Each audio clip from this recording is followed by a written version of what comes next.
In 2024, I played and beat exactly 34 video games. The release dates of them range from 1994 to 2024. 8 of these games I did not like, 13 of them I found fun but they were nothing that special, 8 I loved, and then we have the 5 best ones which I'll talk about more in depth. They're the ones I believe every single person should give a try. All of these 34 games are ranked from worst to best. This video is separated into chapters so you can skip the bad section and move on to the best games if you wish. And of course I've recorded my full playthroughs which you can find on my second and third channels. Alright, let's begin with the worst and work our way to the best games I beat in 2024. Let's go!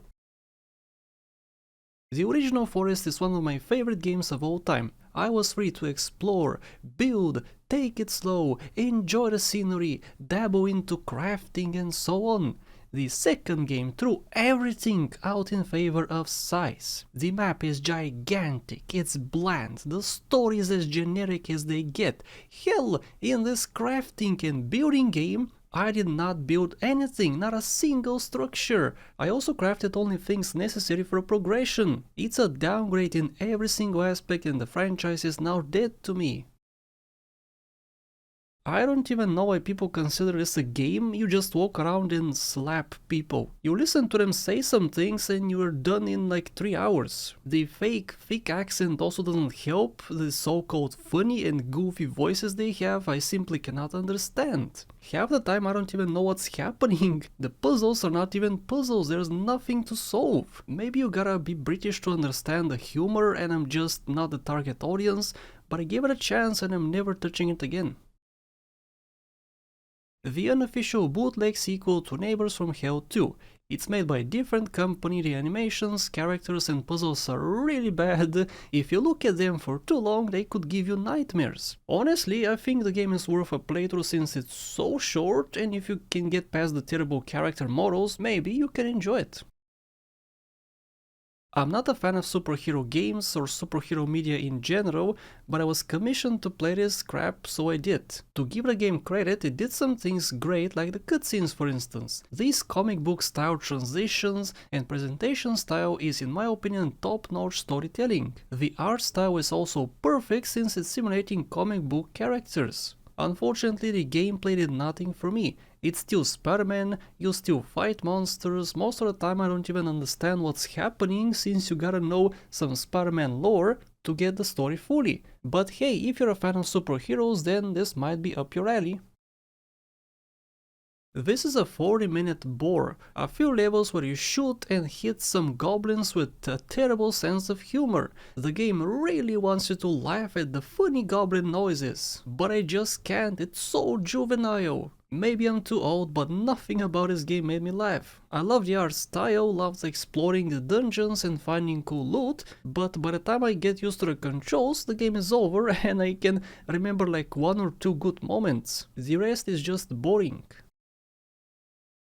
I really gotta stop playing games advertising themselves as being funny. Yeah, sure, there's funny moments here and there, and I laughed at some of the obscure jokes, but it was mostly me trying to finish the game as quick as possible. I didn't care about exploring every single possibility, and that's the whole point of the game. This game would be perfect for those who grew up playing these games since it's a collection of them all, but I'm not one of these people and I found it pretty lame. Not worth my 3 wasted hours. This game is amazing. Ultra fast cars, guns strapped to them, going full speed upside down through a small gap while 4 people are shooting at you, pulling off trick shots close to the finish line, causing you to have the greatest victory ever. This game is 9 out of 10. Is what I said the first hour of play. Unfortunately, the next 14 hours are repetitive as all hell. It's the same maps, the same guns, the same objectives you gotta complete over 100 times. The game is also not fair at all, because you could have a perfect race, make no mistakes at all, complete over 10 laps in like 15 minutes when 100 meters from the finish line a stray rocket can take you out, making you repeat the whole race you've already beaten before multiple times. This game should not have been longer than 3 hours, and that's even stretching it a bit. I used to love this game as a kid when I didn't take it seriously. It's very goofy if you just try causing mayhem and not doing races. To complete the game, however, you gotta actually complete the races, and in that aspect it falls flat on its face. Firstly, it's one of the most difficult games I've ever played, but that's not a problem. The problem is that it's difficult only because you're forced to use certain vehicles which have awful handling. Most of the time I spent on the track, I spent battling with the controls, not enjoying myself. If you decide to play it, just don't try beating it. The free roam is actually great. This was the last game I did not like from 2024. Let's move on to games I actually enjoyed.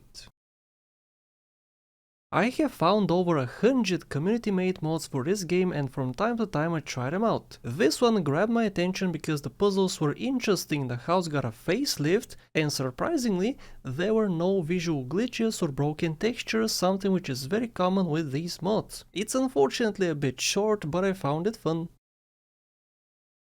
I was commissioned to play this game and initially I thought I would hate it. I mean, do you see it? It looks terrible, right? Just a bunch of pixels. Well, if you actually give it a chance, you'll see how fun it actually can be when you get used to the gameplay mechanics. It's no walk in the park, but upgrades and unlocks make it tolerable. The art style might be a turn-off, but beneath that lays a decently fun game. As is tradition, I beat this game 3 times this year. Once for a commission, where I played the whole game the same way I did in 2002, when I got it for the first time, completely casually, like a complete noob. While of course I cannot replicate my playstyle completely from back in the day, it got pretty close. My second playthrough was the complete opposite because I played a hardcore mod, which is considered one of the hardest ones ever made. Each mission in the toughened mode is changed ever so slightly to add more enemies, give them better guns, more objectives are added and so on. Lastly, I beat this game with the winter mode while speedrunning. All 3 playthroughs were great. I don't care what you guys say, the Farm Frenzy franchise is actually very fun. Screw all you haters. It's also not as casual as you might think, especially if you go for gold medals like I did. You'll be clicking your heart away trying to fend off bears, upgrade your structures, your machines, collect produce and so on. I loved the first game so much because it laid the foundation, and comparatively to the other games in the franchise, it's very simple in design. There aren't too many mechanics you gotta keep track of, and it also can be beaten fairly quickly, unlike the massive Farm Frenzy 4 for instance.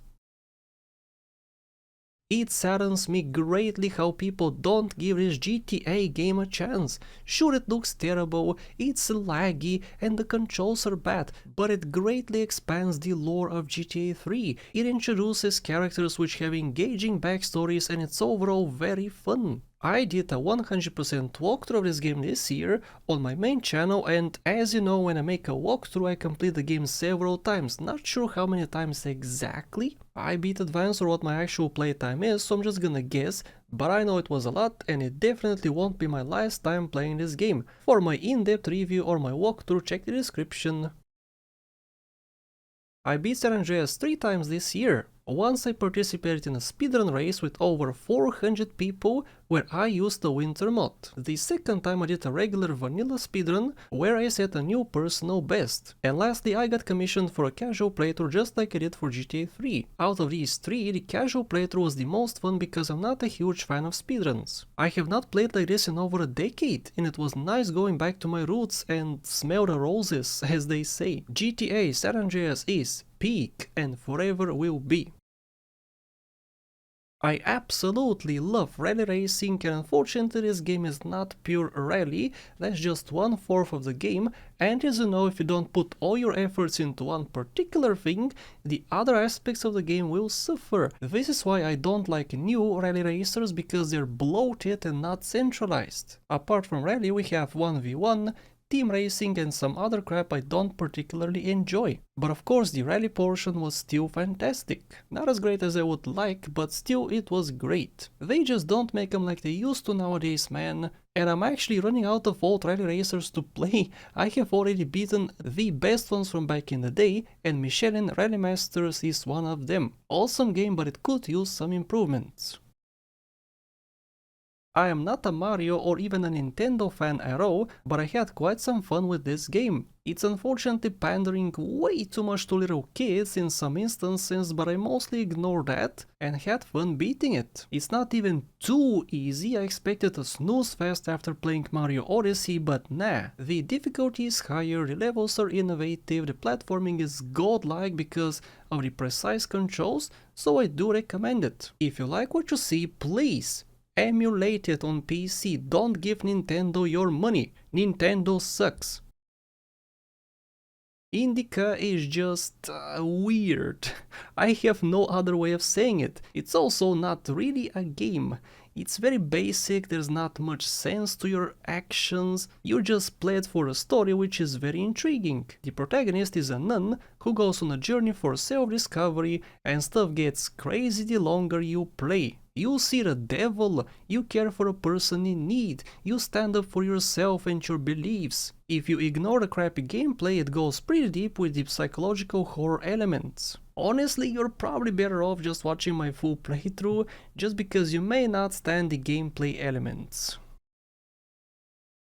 In 2014, I set a goal for myself to complete every Assassin's Creed game ever made up to that point. It took a few years, but I've actually beaten them all. Well, at least all the mainline games in the franchise. So, imagine my surprise when this year I discovered this game. That's a shame because it's so much better than all the slop we get nowadays from Ubisoft. The protagonist is interesting, she can change her persona from an assassin to a slave and even a high-class lady, each persona giving you completely different approaches to missions. You can of course play it like any Assassin's Creed game, go guns blazing and fight everybody you see. With the slave outfit you can carry boxes, you can blend in with groups of people and so on. Or of course you can charm guards with your lady persona. This adds so many different possibilities to different missions, so I do wanna try it and play it again.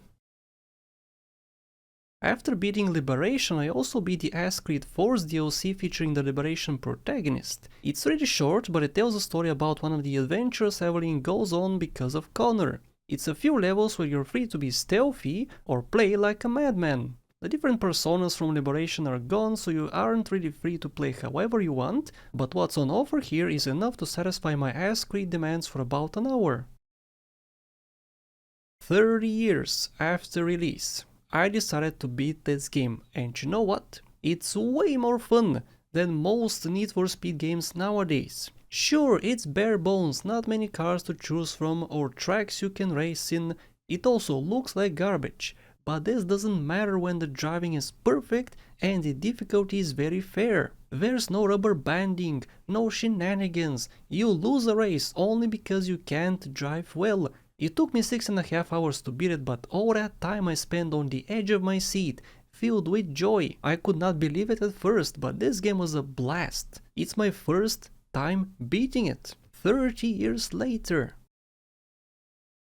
Last year my favorite game was Sekiro, which was made from the same developer. Because of that I had enormous expectations from Elden Ring and this game simply did not deliver. I mean, it's a fun game, sure, but the open world was really not to my liking. Lots of areas had repeated bosses, needlessly long cave systems with the damn gargoyles, very often your rewards would be completely useless for your build and so on.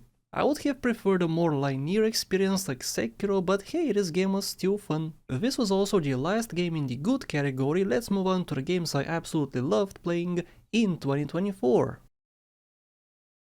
Minecraft is my 4th favorite game of all time. Even with this set, I have not played any of the newest updates in what feels like years. Instead, I play old custom maps, and this year I completed 4. Super Hostile The Sea of Flame 2, Super Hostile Canopy Carnage, Super Hostile Spellbound Caves, and Vinyl Fantasy 2. These are hardcore maps where the goal is to collect a few items and bring them back to a monument. Some of the hardest maps ever made for this game basically. This is the Minecraft I enjoy the most because the standard Minecraft experience is just not the same anymore.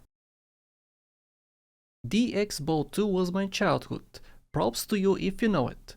Well, Beat Bow is very similar, you have a ball and you gotta keep it moving. If it falls out, you die. You collect power-ups as you play, some help you, some hinder your progress and so on. There are 120 levels, but not one feels the same. Each one feels fresh and you never get bored. Seriously, give it a try. A new mod released for one of my favorite games of all time. Unfortunately, I cannot play Portal 2 the same way anymore since I know how to solve all the puzzles. But this mod helped me relive my very first memories of the base game. This seriously feels like a sequel made by Valve. It's just that good. Honestly, with a little bit more voice acting, this could have been an actual sequel. Like a proper Portal title. Puzzles are really intuitive, the scenery is breathtaking, and everything you expect from a Portal game you can find here. So go play it, it's free. You have no excuse if you love Portal. The Calamity mod for Terraria is something I've been putting off for years. Well, I finally bit the bullet and did a full playthrough of it.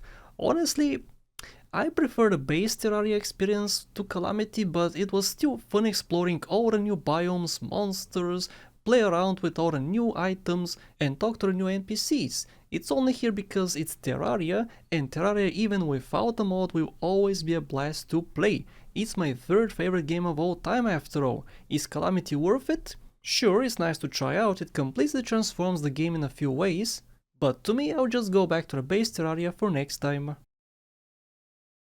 Oh ho ho boy, here comes Burnout Paradise, my second time beating it, this time the remastered version, which honestly isn't at all different to the original.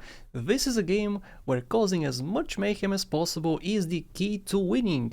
Being a nuisance to other drivers is encouraged and even rewarded. Usually in the racing games I play, I get penalized if I step out of line, but here I crash into anyone I see as much as I can. The huge variety of cars, the wacky music, the crazy wreckage cutscenes are what makes this game so great.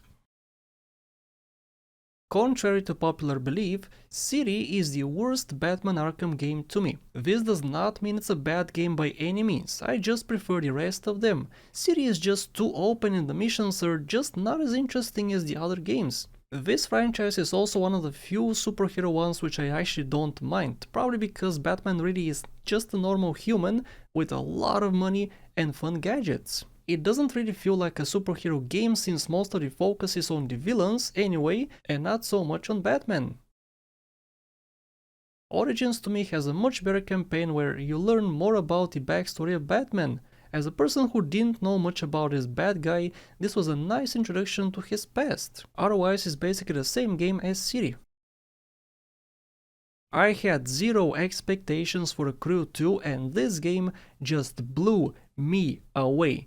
It's very rare when I try to 100% a game nowadays, but I did it with this one. I did every single race in this game, I did every challenge, got every achievement, absolutely everything I did here. And it took me 50 hours to do it. I've been craving so much for another good Forza Horizon game after 4. You know, since Forza Horizon 5 did not deliver, and The Crew 2 was a good substitute. In many aspects it's even better than Forza since not every fence is breakable. I know this sounds dumb, but having so much destructible environment in Forza means that there's no guidance. You can just fly through the fields and reach your objective, but here you're confined to the track itself in most cases. Unlocking cars is also rewarding since you don't get hypercars immediately after opening up the game. I highly recommend it. And now guys, for the 5 best games I played this year, if none of the games so far have interested you, then feast your eyes on these.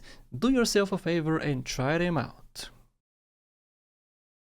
Asylum is hands down the best Arkham game. It's much smaller, not as open, much more linear, and the enemies you go against are just so much more interesting. The Joker in this one is just peak, and he could not top his performance in the other games. I like more focused games which don't let you loose in a giant map. This game fits that description perfectly. This game is made by one guy. It has absolutely no right to look this good, but it does. The story told in Dust is like no other I've ever seen. You'll feel guilt, anger, betrayal and wonder. Everywhere you'll find a new mystery to solve and you'll be in the center of it. Helping random side characters is not something forced onto you, but if you get as immersed as I got, then you would absolutely spend the time to help these furry creatures, your only reward being pure satisfaction and not even a monetary reward most of the time. Of course, if you prefer min-maxing your character, that's here too. Combat is simple but serviceable. It does get stale maybe 5 hours into the game, but the story holds the game together fantastically. Hands down, the best Super Mario game ever made. And it's not even made by Nintendo. Fuck Nintendo! This is a combo between the OG Super Mario Bros. And Castlevania, and of course it's a mod. You will die a lot. It will take you many tries to beat. For instance, it technically took me 20 years, since back in the 2000s I just could not do it. The game was way too difficult. With a lot of trial and error, I got there, and this was probably the greatest I have felt this year after finishing a game. Out of every game I mentioned so far, this felt the most rewarding to me. There's no kiddie stuff like there's in new Mario games. There's blood, there's gore, there's pixel perfect accuracy required. It just has it all, and it's not even an official product. It's made by one guy and it's polished to perfection. I highly recommend it. Usually every single year I get hooked on a game and I cannot let go until I finish it. For 2024 this was The Crew 2 and Juiced. Juiced is basically NFS Underground 2, but actually difficult. Where do I begin? You buy a car, race someone, you can bet against this opponent for a higher reward, and if you win you increase your respect with said rival. To get 100% you gotta max out your reputation with all 8 crews, which I did by the way. As you can see, you gotta max out each crew's expectations like perfect driving, pull off tricks, finish races in higher positions, win bets, win rival cars, tune your vehicles with newer parts and so on. Car modification is also very advanced and you can make vehicles look fantastic. The true challenge lies in the extra content which forces you to use certain cars. I initially had trouble with front wheel drive cars for instance, but these extra challenges made me get good and actually face my fears, something Elden Ring never managed to do, since you could just circumvent any challenge in that game by simply grinding for an hour. Not here though, here you gotta get good. I cannot believe it took me 19 years to try this gem, but oh boy, am I glad I did. The number one game will be a shock to you, so brace yourselves.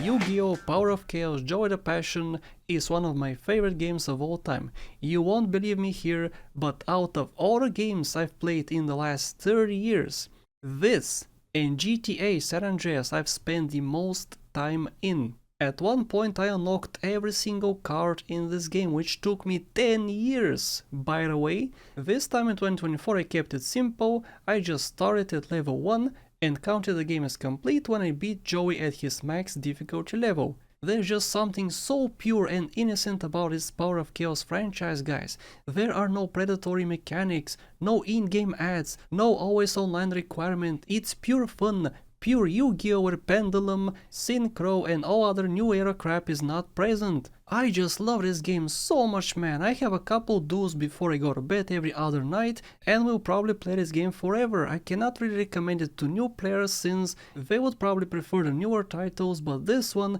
is peak and I'm so happy it exists. I hope you guys enjoyed this video and I hope I introduced you to a game you would potentially like. Let me know if you're gonna try any of these out, and if you have played any of them, leave a like if you enjoyed. Thank you for watching and a special thank you to Ola Velikanin, Keznaz, Sean Paska, Faith, Munish Puri, Pahish Sash, Tishin, Teda, Nadei, Sharma, Bad Boy Hero, Ismiku, Jebediah, Redux, Versetti, Gwen, Jim Francescos and everybody else.